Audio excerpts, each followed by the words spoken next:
एक बार फिर से आपके अपने YouTube channel Anil study official में आपका स्वागत है। आशा करता हूं कि आप सभी लोग स्वस्थ होंगे, मस्त होंगे और आपकी तैयारी भी बहुत अच्छी चल रही होगी। नमस्कार दोस्तों, एक और एजुकेशनल वीडियो में आपका स्वागत है।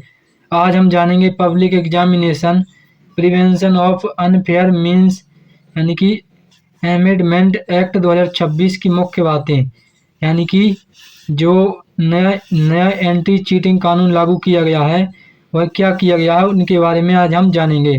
तो चलिए जानते हैं। तो नया एंटी चीटिंग कानून क्या है, वो लागू किया गया 2026 में।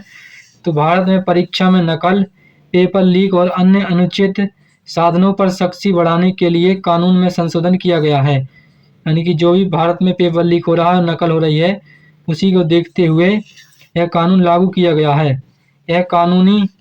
यह कानून प्रतियोगी परीक्षाओं में होने वाली धांधली और पेपर लीक पर रोक लगाने के उद्देश्य से बनाया गया है। यानी कि जो भी प्रतियोगी परीक्षाओं में मतलब कि धांधली हो रही है और पेपर लीक हो रहा है, उसको नियंत्रित करने के लिए यह कानून पारित किया गया है।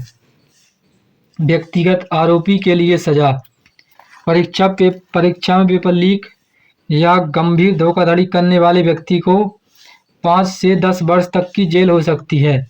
यानी कि कोई भी व्यक्ति यदि पेपर लीक करता है या धोखाधड़ी करता है तो उसको 5 से लेकर 10 वर्ष तक की जेल हो सकती है। इसके साथ ₹50 लाख का जुर्माना भी लगाया जा सकता है। कितना? 50 लाख रुपए का जुर्माना भी लगाया जा सकता है। इसके बाद संगठित पेपर लीक गिरोह पर कड़ी कार्रवाई। बड़े स्तर पर पेपर लीक कराने वाले संगठित सिंडिकेट माफिया के लिए 7 से 10 वर्ष तक की जेल का प्रावधान बताया गया है। यानी कि जैसे कि कोई संगठन है या उनकी कोई गिरोह है या उनका कोई गैंग है और वो पेपर लीक करवाते हैं तो उन पर 7 से लेकर 10 वर्ष तक की जेल लग सकती है, वो जेल का प्रावधान किया जा सकता है। ऐसे मामले में कम से कम ₹10 करोड़ का जुर्माना भी लगाया जा सकता है। कितना? ₹10 करोड़ का जुर्माना भी उसमें लगाया जा सकता है।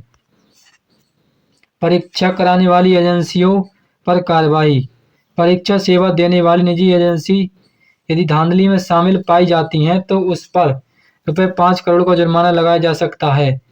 यानी कि जो भी परीक्षा करवाती हैं, मतलब कि जो भी एजेंसियां हैं, यानी कि जो भी संगठन हैं जो परीक्षा करवाते हैं, यदि वो शामिल पाए जाते हैं तो उन पर भी 5 करोड़ का जुर्माना लगाया जा सकता है। ऐसी एजेंसी को सार्वजनिक परीक्षाएं आयोजित करने में 8 वर्ष तक प्रतिबंध किया जा सकता है। यानी कि जो भी ऐसी एजेंसी पाई जाएगी उसको 8 वर्ष तक के लिए बैन कर दिया जाएगा। वह कोई भी कॉम्पिटिटिव एग्जाम नहीं करवा सकते हैं। पेपर लीक की जांच के लिए समय सीमा। पेपर लीक से जुड़े मामलों की जांच 2 महीने के भीतर पूरा करने का प्रावधान बताया गया है। यानी कि यदि पेपर लीक हो गया है तो उसकी जांच 2 महीने के अंदर हो जानी चाहिए। यह प्रावधान भी उस एक्ट में दिया गया है। Fast track court. तो फास्ट ट्रैक कोर्ट क्या होता है? तो परीक्षा में धोखाधड़ी से जुड़े मामलों के लिए विशेष फास्ट ट्रैक अदालतों की व्यवस्था की गई है। यानी कि जो भी काम होगा वह फास्ट ट्रैक कोर्ट यानी कि जल्दी से होगा।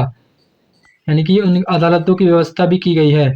इन मामलों के लिए विशेष सरकारी वकील भी नियुक्त किए जाएंगे। यानी कि यह जो मामले हैं इनके लिए विशेष सरकारी वकील भी नियुक्त किए जा सकते हैं। ट्रायल की समय सीमा। तो चार्जशीट दाखिल होने के बाद विशेष अदालत को मामले की सुनवाई 3 महीने के भीतर पूरी करने का लक्ष्य या प्रावधान बताया गया है। यानी कि जब उसमें चार्जशीट दाखिल की जाएगी तो उसके 3 महीने के अंदर कोर्ट को पूरी सुनवाई या लक्ष्य मतलब कि उसका प्रावधान पूरा करना होगा। इसके बाद आगे देखते हैं। पेपर लीक भी अपराध है। प्रश्न पत्र या आंसर शीट की लीक करना गंभीर अपराध की श्रेणी में आएगा। यदि कि प्रश्न पत्र लीक हो जाता है या आंसर की भी लीक हो जाती है तो वह भी गंभीर अपराध माना जाएगा। OMR और कंप्यूटर सिस्टम से छेड़छाड़।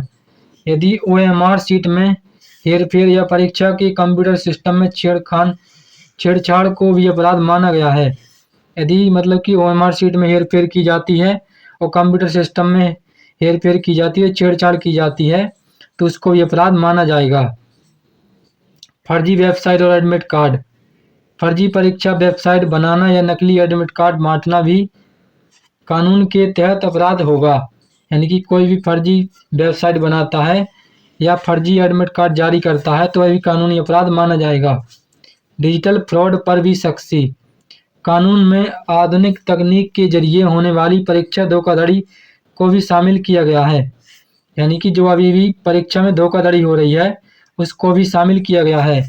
जैसे कि ऑनलाइन सिस्टम, कंप्यूटर और डिजिटल माध्यम से की गई धांधली पर भी कार्रवाई होगी। यानी कि जो भी डिजिटल सिस्टम से या कंप्यूटर से जो भी धांधली होती है या जो भी धोखाधड़ी होती है उस पर भी कार्रवाई होगी। एनटीए में सुधार। तो एनटीए में क्या सुधार आया है? तो परीक्षा व्यवस्था को मजबूत करने के लिए नेशनल टेस्टिंग एजेंसी, यानी कि जो भी नेशनल टेस्टिंग एजेंसी है यानी कि एनटीए, तो उसमें क्या किया गया है? तो उसमें उस एजेंसी में क्या किया गया है? प्रशासनिक और तकनीकी सुधार किए गए हैं। यानी कि उसमें तकनीकी सुधार भी किए गए हैं। आपके दिए गए विवरण के अनुसार 47 अधिकारियों को हटाने, सेवा समाप्त करने की कार्रवाई का भी उल्लेख है। यानी कि अगर इसमें जो भी आती है जानकारी और उसमें उस एजेंसी के अधिकारी शामिल होते हैं तो उन एजेंसियों के अधिकारियों को भी हटाने या सेवा समाप्त करने की कार्रवाई का भी उल्लेख किया गया है।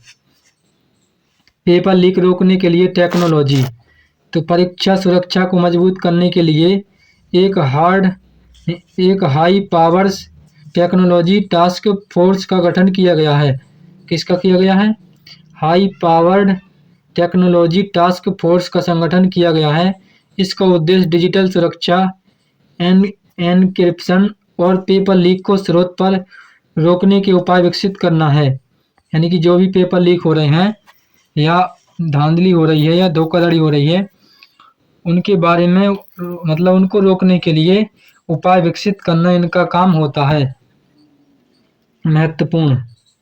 तो आपके दिए हुए विवरण में 2026 के संशोधित कानून के बारे में कुछ दावे हैं। यानी कि कुछ दावे इनमें दिए गए हैं। वो क्या क्या दावे दिए गए हैं? इन्हें यूट्यूब पर आधिकारिक अपडेट के रूप में प्रकाशित करने से पहले पीआईबी भारत सरकार के आधिकारिक गैजेट या कानून के अंतिम पाठ से जरूर सत्यापित करें। खासकर सजा, जुर्माने और समय सीमा वाले प्रावधानों को सही से पढ़ लें और उनके बारे में जान लें। तो आशा करता हूं कि आप सभी लोगों को यह जानकारी पसंद आई होगी। इसी प्रकार के बेस्ट एजुकेशनल वीडियो के लिए हमारे चैनल को सब्सक्राइब करें। वीडियो पसंद आया हो तो वीडियो को लाइक, शेयर, कमेंट करें। तब तक के लिए धन्यवाद। मिलते हैं नेक्स्ट वीडियो में।